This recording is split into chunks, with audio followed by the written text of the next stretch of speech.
Hello दोस्तों, आइए हम लोग आज एम्ब्रियो के बारे में पढ़ते हैं।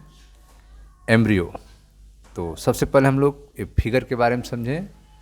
ये आप देखें ध्यान से, यह एक डाइकॉट एम्ब्रियो का फिगर आप देख रहे हैं, जिसमें आप देखें सबसे नीचे की तरफ यह आपका रेडिकल है। रेडिकल जिससे रूट का फॉर्मेशन होता है रेडिकल से, और यह रूट का सबसे निचला हिस्सा जिसे रूट कैप कहते हैं। तो आपने देखा कि रेडिकल जिससे रूट का फॉर्मेशन होता है और रूट का सबसे निचले हिस्से को रूट कैप कहते हैं। ठीक, ऊपरी हिस्से में आप देखें प्लेम्यूल है, जिससे सूट का फॉर्मेशन होता है। प्लेम्यूल, इससे आपका सूट का फॉर्मेशन होता है। और यह हिस्सा आप जो देख रहे हैं इसे हाइपोकोटाइल कहा जाता है, हाइपोकोटाइल। और यह एक डाइकॉट एम्ब्रियो है, इसमें दो कार्टिलिडन होते हैं। ठीक है, तो डाइकॉट एम्ब्रियो में दो कार्टिलिडन्स होते हैं। ये आप देख रहे हैं दो कार्टिलिडन्स हैं। यह एक हाइपोकोटाइल है, यह ऊपरी हिस्सा है प्लेम्यूल जिससे सूट का फॉर्मेशन होगा, और नीचे आप देख रहे हैं कि रेडिकल है जिससे रूट का फॉर्मेशन होगा। तो यह एक टिपिकल डाइकॉट एम्ब्रियो का फिगर है। ठीक है, अब हम जो है एक फिगर और देखते हैं जो कि एलएस है, लॉन्गिट्यूडिनल सेक्शन है, जो कि एक ग्रास के एम्ब्रियो का फिगर है। एक ग्रास के एम्ब्रियो का फिगर आप देखें ध्यान से। इसमें नीचे की तरफ आप देख रहे हैं रेडिकल है जिससे रूट का फॉर्मेशन होता है। रेडिकल यह आपका रूट कैप है, और इसे आप देख रहे हैं कि कोलियोराइजा है। ठीक है, रूट कैप के नीचे वाला जो हिस्सा आप देख रहे हैं इसे कहते हैं कोलियोराइजा। ऊपर आप देखें सूट का फॉर्मेशन जिससे होता है उसे सूट एपेक्स कहते हैं, सूट एपेक्स। और इसमें आप देखें कोलियोपेटाइल है, यह आपके जो पार्ट हैं इसे कोलियोपेटाइल कहते हैं। यह इपीब्लास्ट है, और सबसे ऊपर आप देख रहे हैं, ठीक है, इसको टेलम है। सबसे ऊपरी हिस्सा आप जो देख रहे हैं उसे इसको टेलम कहा जाता है। यह एक ग्रास के एम्ब्रियो का फिगर है। अब आइए एम्ब्रियो के बारे में हम लोग डिटेल स्टडी करते हैं, इसके बारे में पढ़ते हैं। Embryo develops at the micropylar end of the embryo sac, where its zygote is situated. Embryo जो है वह एम्ब्रियो सैक के माइक्रोपाइलर एंड पर डेवलप होता है, जहाँ पे जाइगोट स्थित होते हैं। एम्ब्रियो के एम्ब्रियो सैक के माइक्रोपाइलर इंड से डेवलप होता है, जहाँ पे जाइगोट स्थित होते हैं। Most zygote divide only after certain amount of endosperm is found. अधिकांश जाइगोट जो हैं वे एक सर्टेन अमाउंट तक एंडोस्पर्म के बनने पर डिवाइड होने लगते हैं। ठीक है, अधिकतर जो जाइगोट हैं वे तब डिवाइड होते हैं जब कुछ सर्टेन अमाउंट तक, ठीक है, कुछ सर्टेन अमाउंट तक एंडोस्पर्म डेवलप हो जाता है। Most zygote divide only after certain amount of endosperm is form. कुछ अमाउंट तक जब एंडोस्पर्म डेवलप हो जाते हैं उस समय जो है अधिकांश जाइगोट्स जो होते हैं वे डिवाइड होते हैं। This is an adaptation to provide assured nutrition to the developing embryo. ठीक है, यह एक एडाप्टेशन है ताकि यह निश्चित हो सके कि जो डेवलपिंग एम्ब्रियो है उनको न्यूट्रिशन मिल सके। डेवलपिंग एम्ब्रियो को न्यूट्रिशन मिल सके, यह निश्चित हो सके, इसीलिए जो है कुछ एंडोस्पर्म के बनने के बाद जो है जाइगोट डिवाइड होता है। यह एक एडाप्टेशन है, यह एक अनुकूलन है। ठीक है, तो अधिकतर जाइगोट जो हैं तब विभाजित होते हैं जब कुछ अमाउंट तक एंडोस्पर्म डेवलप हो जाता है।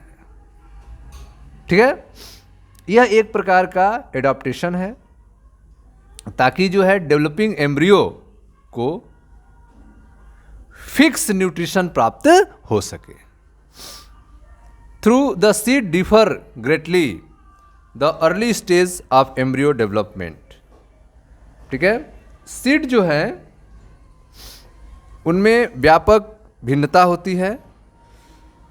Seed differ greatly the early stage of embryo development embryogeny are similar in both monocotyledons and dicotyledons. ठीक है, अर्ली स्टेज में एम्ब्रियो का डेवलपमेंट जो है चाहे मोनोकाटलिडन्स हो चाहे डाइकाटलिडन्स हो, दोनों में सेम होता है। ठीक है, सीड्स जो होते हैं उनमें काफ़ी भिन्नता होती है। The seed differs greatly. ठीक है, सीड्स में काफ़ी भिन्नता होती है। The early stage of embryo development are similar in both monocotyledon and dicotyledon. जो अर्ली स्टेज होता है एम्ब्रियो डेवलपमेंट का, वह मोनोकाटलिडन और डाइकाटलिडन दोनों में सेम होता है। एम्ब्रियोजेनी जो है वह सेम होता है। ठीक है, in figure 2.13 depict the stage of embryogeny in dicotyledonous embryo. ठीक है, the zygote gives rise to the pre embryo and subsequently the globular heart shaped and mature embryo. ठीक है, तो आप एम्ब्रियोजेनी, एक डाइकाटलिडन एम्ब्रियो का एम्ब्रियोजेनी कैसे होता है, आइए उसको हम लोग पहले समझते हैं। देखें ध्यान से, एक जाइगोट जो है, एक जाइगोट जो है वह प्री एम्ब्रियो की शुरुआत करता है और वह सब सिक्वेंटली रूप से क्रमशः जो है वह ग्लोब्यूलर एम्ब्रियो में बदलता है, फिर हार्ट शेप्ड एम्ब्रियो में बदलता है और फिर लास्ट में मैच्योर एम्ब्रियो में बदलता है। एम्ब्रियो बनने की शुरुआत जो है जाइगोट से स्टार्ट होती है। ठीक है, तो यह आप फिगर देख रहे हैं जो एक फर्टिलाइज एम्ब्रियो सैक का फिगर है, जिसमें आपको जाइगोट को दिखाया गया है और यह आपका primary endosperm cell, primary endosperm cell को आप देख रहे हैं। ठीक है, यह आपका प्राइमरी एंडोस्पर्म न्यूक्लियस है जो कि 3N होता है। प्राइमरी एंडोस्पर्म न्यूक्लियस 3N, यह है आपका प्राइमरी एंडोस्पर्म सेल PEC और यह है आपका जाइगोट 2N। ठीक है, जाइगोट जो है डिवाइड होगा, जाइगोट से ही एम्ब्रियो का फॉर्मेशन होगा, तो जाइगोट जो है डिवाइड होगा और डिवाइड होकर एक ग्लोब्यूलर एम्ब्रियो का फॉर्मेशन करेगा।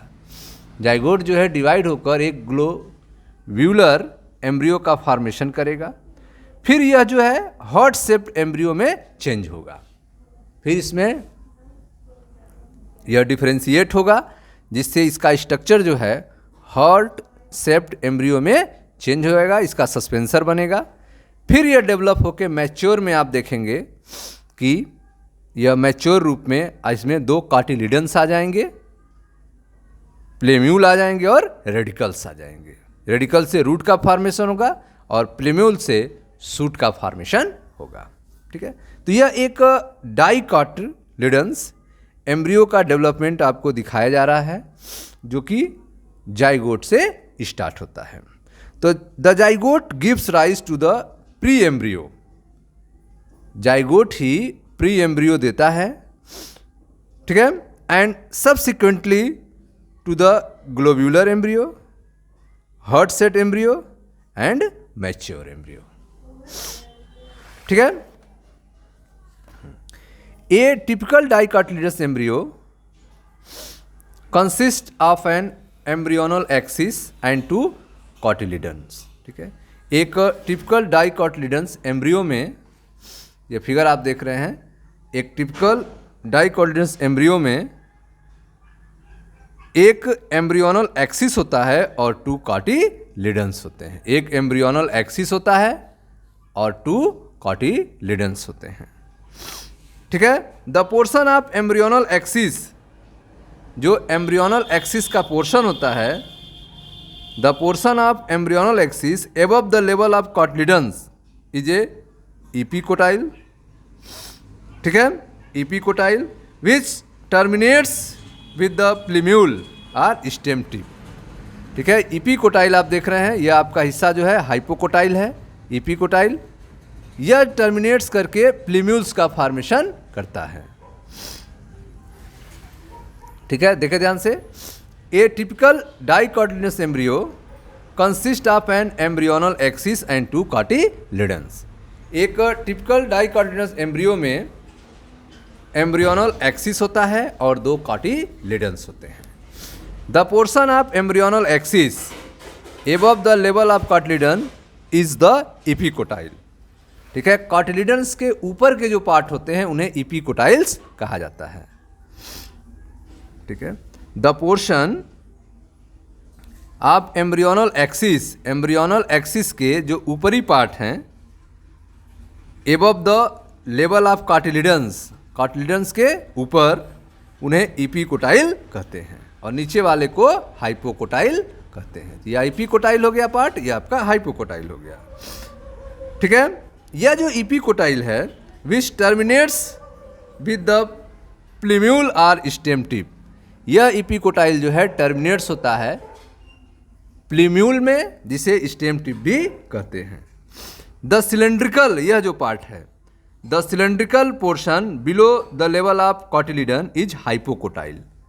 ठीक है, कॉटिलिडन के नीचे की तरफ जो सिलेंड्रिकल पार्ट होता है इसे हाइपोकोटाइल कहते हैं। ठीक है, that terminates and it's lower end in the radicle और रूट टिप।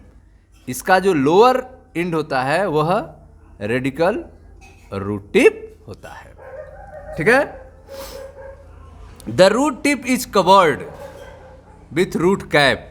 यह जो रूट टिप है वह रूट कैप से कवर होता है। ठीक है, तो इस तरह से आपने देखा। और typical dicotyledonous embryo consist of an embryonal axis and 2 cotyledon.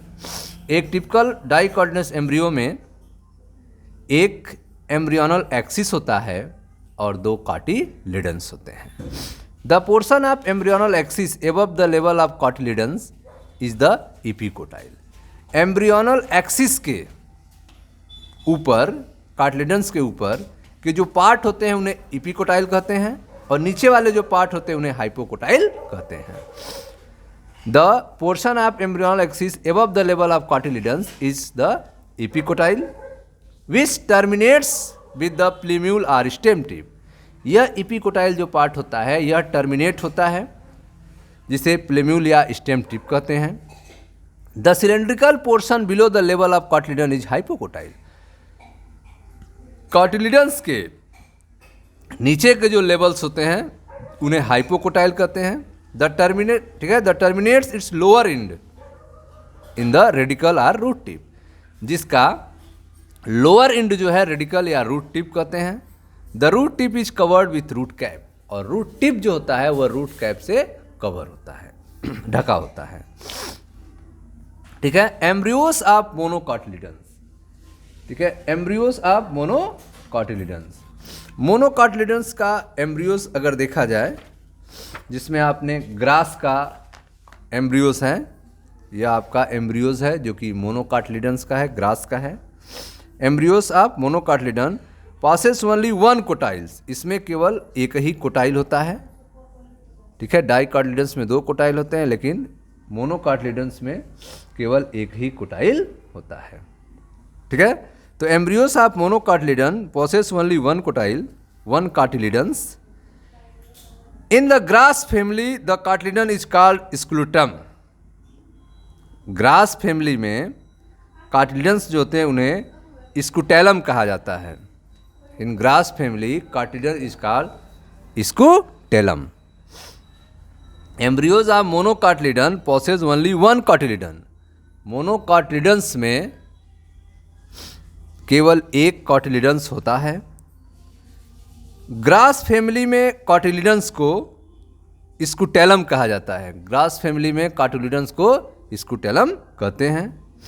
That is situated toward one side of the embryonal axis, जो कि एम्ब्रियोनल एक्सिस के एक साइड में स्थित होता है। स्कूटेलम जो है, जिसे कॉटिलिडन्स कहते हैं, ग्रास में, मोनोकॉटिलिडन्स में पाया जाता है स्कूटेलम। यह एम्ब्रियोनल एक्सिस के एक साइड में स्थित होता है। At its lower and embryonal axis has the, जबकि इसके लोअर एंड पर, एम्ब्रियोनल एक्सिस के लोअर एंड पे आप देख सकते हैं रेडिकल है, रूट कैप है, कोलियोराइजा है, ठीक है। ऊपर अगर देखें इपीब्लास्ट, सूट अपेक्स, कोलियोपेटाइल, ठीक है। तो देखते हैं जो लोअर एंड है वहां पे रेडिकल एंड रूट कैप है, enclose in an undifferentiated sheath, ठीक है, कॉल्ड कोलियोराइजा। जो लोअर एंड है जिसमें रेडिकल एंड रूट कैप है, जो कि अनडिफरेंशिएटेड सीथ सेल के रूप में है, जिसे कोलियोराइजा कहा जाता है। The portion of the embryonal axis above the level of attachment of scutellum is epicotyl, ठीक है। एम्ब्रियोनल एक्सिस के ऊपर जो स्कूटेलम से जुड़े हुए पार्ट होते हैं उन्हें इपीकोटाइल कहते हैं। Epicotyl has a shoot apex and few leaf primordia enclose in the hollow foliar structure is called coleoptile, ठीक है। इपीकोटाइल जो है वहाँ पे सूट अपेक्स होता है, कुछ लीफ प्रिमोर्डिया उससे जुड़े होते हैं, ठीक है, और हॉलो फॉलियर स्ट्रक्चर होता है जिसे कोलियोपेटाइल कहा जाता है। तो आप देख रहे हैं कि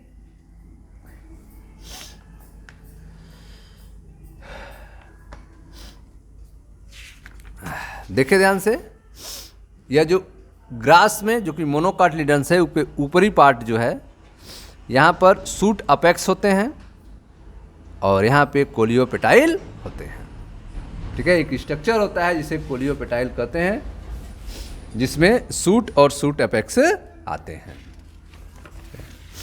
तो the portion of embryonal axis above the level of attachment of scutellum is epicotyl, ठीक है। एम्ब्रियोनल एक्सिस के ऊपरी सिरे पर जहाँ पे स्कूटेलम अटैचमेंट होता है उसे इपीकोटाइल कहते हैं।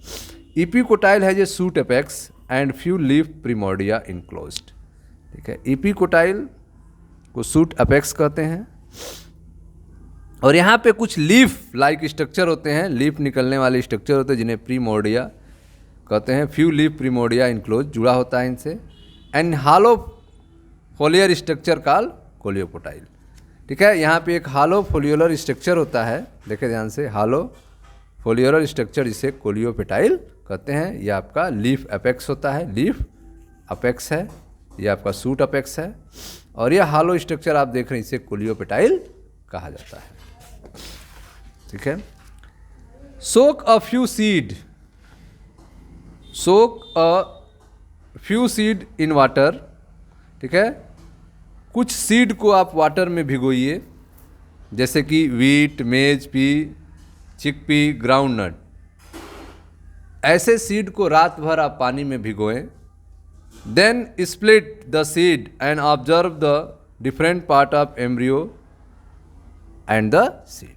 उसके बाद भिगोने के बाद सुबह में सीड को जो है आप खोलिए, उनके छिलके को हटाइए, उनको खोलिए, ऑब्जर्व कीजिए, ठीक है। उसके एम्ब्रियो के पार्ट को आप ऑब्जर्व करें, सीड को देखें। ओके स्टूडेंट्स, मिलते हैं नेक्स्ट वीडियो में जहाँ सीड की चर्चा की जाएगी। यह था आपका एम्ब्रियो के बारे में। Thank you.